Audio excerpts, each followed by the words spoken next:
Hello everyone, welcome to the channel tutor box. और आज की इस क्लास में हम डिस्कस करने वाले हैं शेड्यूल वाई, और पर्टिकुलरली शेड्यूल वाई में इसके अमेंडमेंट्स को हम डिस्कस करेंगे। कौन कौन से अमेंडमेंट्स आए थे। इससे पहले वाली क्लास में मैं ऑलरेडी शेड्यूल वाई के बारे में डिस्कस कर चुका हूँ। आप सभी जानते हैं कि schedule Y drug and cosmetic act 1945 में आता है। आगे बढ़ने से पहले यही कहना चाहूँगा कि जिन्होंने भी अब तक चैनल को सब्सक्राइब नहीं किया है वो चैनल को सब्सक्राइब जरूर कर लें। और आप सभी को पता है कि हर लेक्चर के एंड में जो है 5 MCQ दिए हुए होते हैं। उन MCQ के आंसर आप कमेंट बॉक्स में लिखें। देखिए, यहाँ पर मैं ऑलरेडी लास्ट लेक्चर में आप लोगों को डिस्कस कर चुका हूँ कि शेड्यूल वाई जो है वो 1988 के अंदर इंट्रोड्यूस किया गया था ड्रग एंड कॉस्मेटिक एक्ट के अंदर पार्ट 10 ए के अंतर्गत। और शेड्यूल वाई के की पॉइंट हम ऑलरेडी डिस्कस कर चुके हैं। हम डायरेक्ट अमेंडमेंट्स की तरफ बढ़ते हैं। देखिए, सबसे पहले 2005 में जो है शेड्यूल वाई में क्या क्या अमेंडमेंट हुए थे वो हम देखते हैं। देखिए, सबसे पहला जो अमेंडमेंट हुआ शेड्यूल वाई में वो क्या हुआ, GLP for toxicity study made mandatory. तो जो गुड लेबोरेटरी प्रैक्टिसेस थी टॉक्सिसिटी स्टडीज के लिए वो मैंडेटरी कर दी गई। फिर क्या हुआ, फेज 1 से लेकर फेज 4 तक की रियलिस्टिक डेफिनेशंस को इंक्लूड किया गया कि फेज 1 से लेकर फेज 4 की क्या डेफिनेशन है। फेज 1 से लेकर फेज 4 के बीच में जो लैग फेज था उसको भी रिमूव किया गया। और अपेंडिक्स नंबर 7 से लेकर 9 को इंट्रोड्यूस किया गया। तो ये हमारे 2005 में होने वाले अमेंडमेंट थे। अब देखिए 2013 में कौन कौन से अमेंडमेंट हुए। तो देखिए 2013 में 122 डैब जो है रूल इंट्रोड्यूस किया गया। उसमें serious adverse event reporting and compensation को इंट्रोड्यूस किया गया। SAE सीरियस एडवर्स इवेंट जो होंगे उनको रिपोर्ट किया जाएगा और उनसे रिलेटेड कंपनसेशन दिया जाएगा। फिर conduct of clinical trial 122 DAC rule के अंतर्गत इंक्लूड किया गया। एंड 122 DA जो है उसके अंदर एथिक्स कमेटी रजिस्ट्रेशन को इंक्लूड किया गया कि उसका रजिस्ट्रेशन मैंडेटरी है और वो अपेंडिक्स 8 के अंतर्गत जो है मैंडेटरी कर दिया गया। साथ ही साथ अपेंडिक्स 12 को भी इंट्रोड्यूस किया गया। अब हम इन सभी को डिटेल में देखते हैं। तो सबसे पहले देखिए कि 2013 में जो अमेंडमेंट हुए उसमें रेस्पॉन्सिबिलिटी ऑफ स्पॉन्सर में क्या क्या अमेंडमेंट हुए। तो देखिए, the report of serious adverse event occurring during clinical trial have to forward to licensing authority। Licensing authority कौन सी है इंडिया में, CDSCO।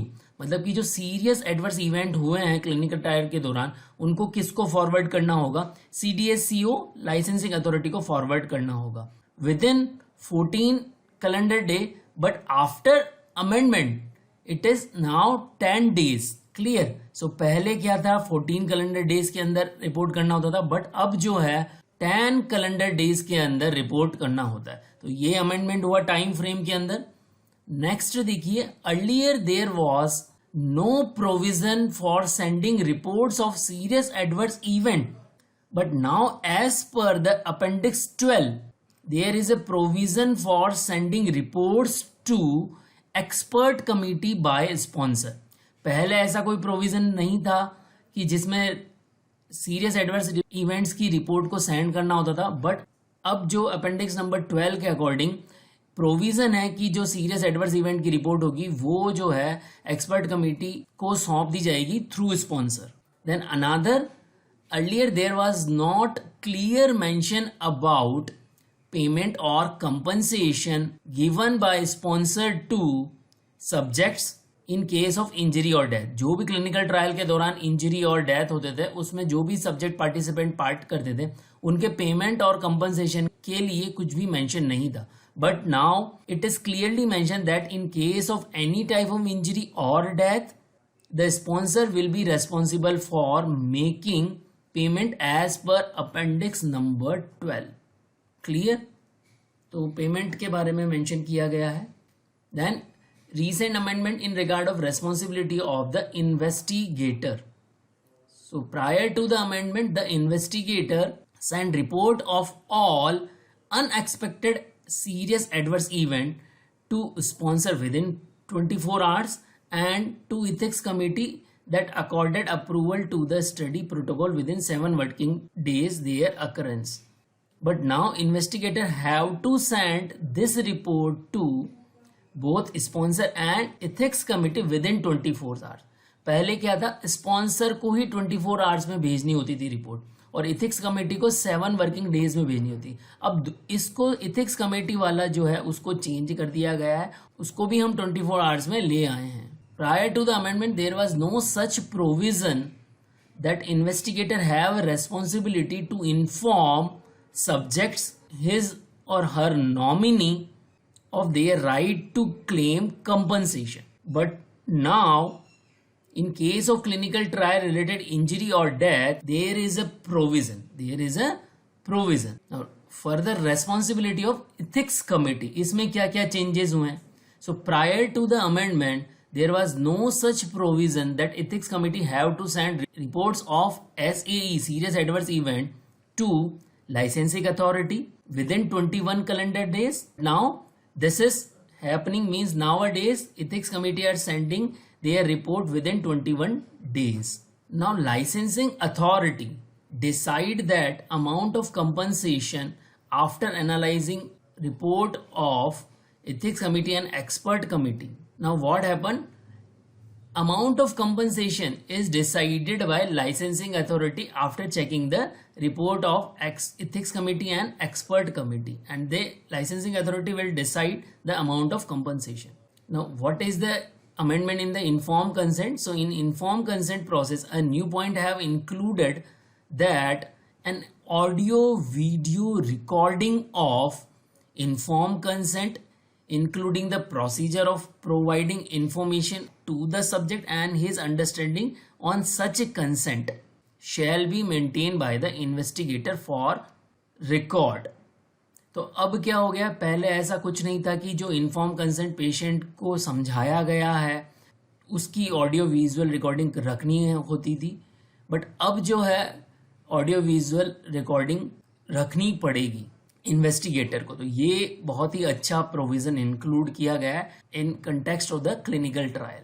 नाउ अपेंडिक्स 5th में क्या अमेंडमेंट हुआ है in 2013? In new amendment version, statement describing about the financial compensation and medical management has been included in inform consent. तो ये भी इन्फॉर्म कंसेंट में इंक्लूड कर दिया गया है, ताकि जब हम समझा रहे हैं पेशेंट को, जो भी पार्टिसिपेंट इंक्लूड हो रहा है, तो उसको इन्फॉर्म कंसेंट के अंदर अगर इंक्लूड होगा कंपनसेशन की बात, तो पार्टिसिपेंट अवेयर रहेगा।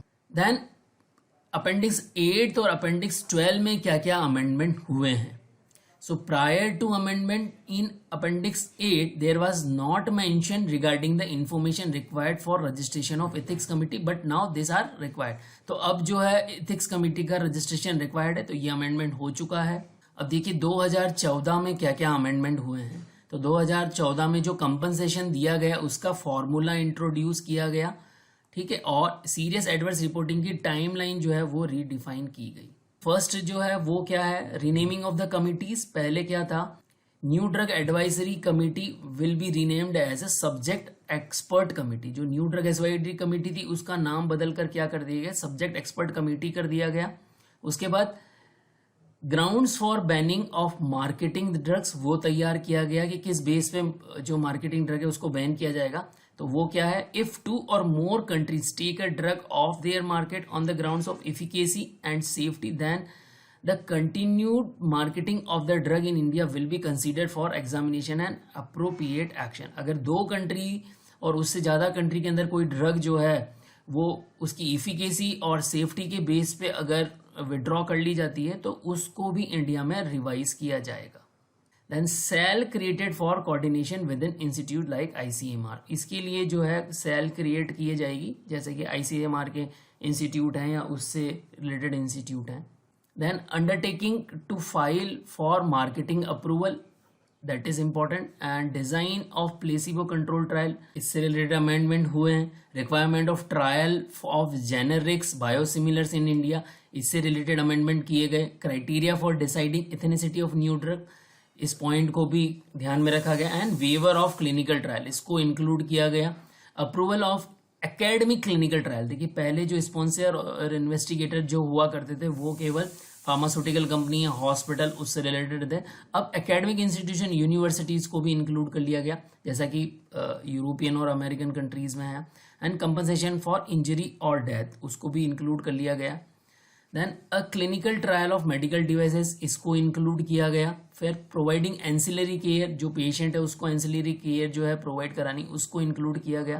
Then 3 trial limits for investigators, ये लिमिट लगा दी गई इन्वेस्टिगेटर्स के लिए।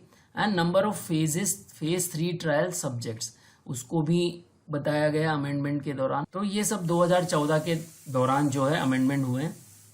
Now just look on amendment in 2015। So audio visual recording of vulnerable subject made mandatory, इसको मैंडेटरी कर दिया गया। और रूल नंबर 122 DAA है, उसको ओमिट कर दिया गया। फिर 2016 में क्या अमेंडमेंट हुए हैं, तो पोस्ट मार्केटिंग सर्विलांस को ऐड किया गया है। Clear everyone? तो ये जो है अभी तक अमेंडमेंट हुए हैं। आई होप आप लोगों को जो भी अमेंडमेंट है उनकी डिटेल समझ में आ गई होगी। लास्ट लेक्चर में भी मैंने समराइज वे में सारे अमेंडमेंट बताए थे, अभी मैंने उनको डिटेल्स में बताया है आप लोगों को।